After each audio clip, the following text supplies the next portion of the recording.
I'm going to tell you the story of Samson, the most powerful man who ever lived. But in order to tell his story, we must first travel back to ancient Israel. This is where the story begins. It's the time of the judges when Israel was living under the oppression of the Philistines. It was during this time that an angel appeared to a righteous couple named Manoah and his wife. They were childless and barren, and they had been praying for a long time for God to bless them with a son. The angel told them that they would have a baby boy, and that boy would become a Nazirite of God from the time he was born until the day he died. The Nazirite vow required them to abstain from drinking wine and other alcoholic beverages, cutting their hair, or allowing a razor to touch their head. To be a Nazirite was to live a life separated unto God. And so the woman conceived and gave birth to a baby boy. And when the child was born, the angel of the Lord appeared again to the parents and said, "Fill your hands, O Nazirite, with the strength of the Almighty. From the days of your birth, He has given you authority over all the way of the enemy." As soon as Samson grew up, he began to judge Israel.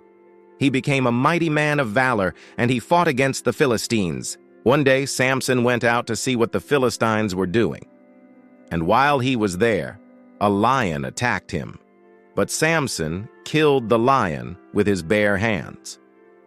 When he returned home, Samson noticed that the lion's carcass had begun to rot and produce honey. So he took some of the honey and went to his mother.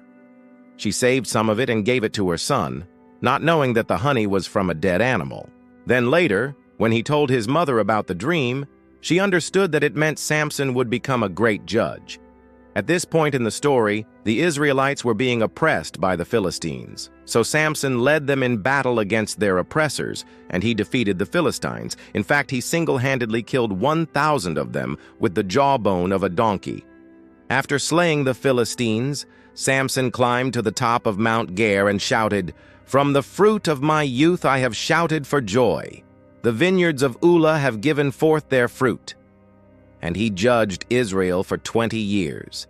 But then something happened that changed everything. One day, Samson met a beautiful Philistine woman named Delilah. Now, Delilah was not just any Philistine woman. She was actually a spy working for the lords of the Philistines. These lords came to Delilah and offered her 1,000 pieces of silver and a handsome cloak, and they asked her to find out how Samson was able to defeat them in battle. Delilah didn't know the answer, but she was determined to find out. Now, you might think that Samson would have been suspicious of Delilah, but he wasn't.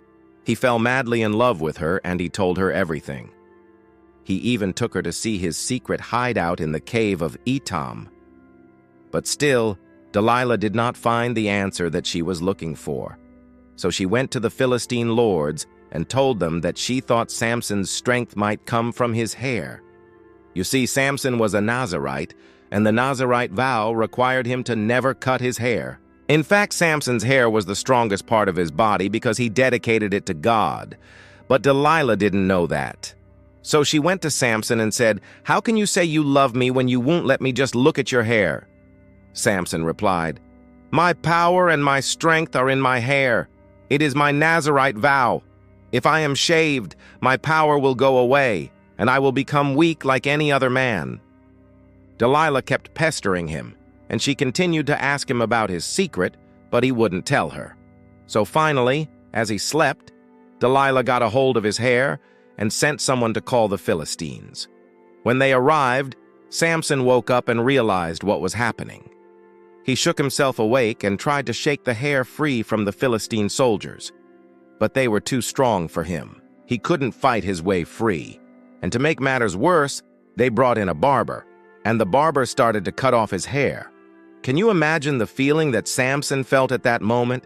The thing that made him the strongest man alive was being taken from him. His whole life, he'd been a Nazirite. The very essence of his being was being stripped away from him. As the barber continued to cut his hair, Samson became weaker and weaker. And once his hair was gone, he lost all of his strength.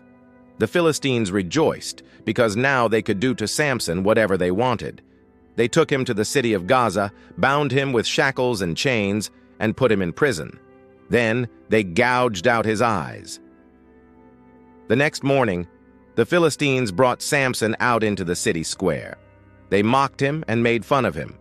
Then they brought him to a mill and forced him to grind grain.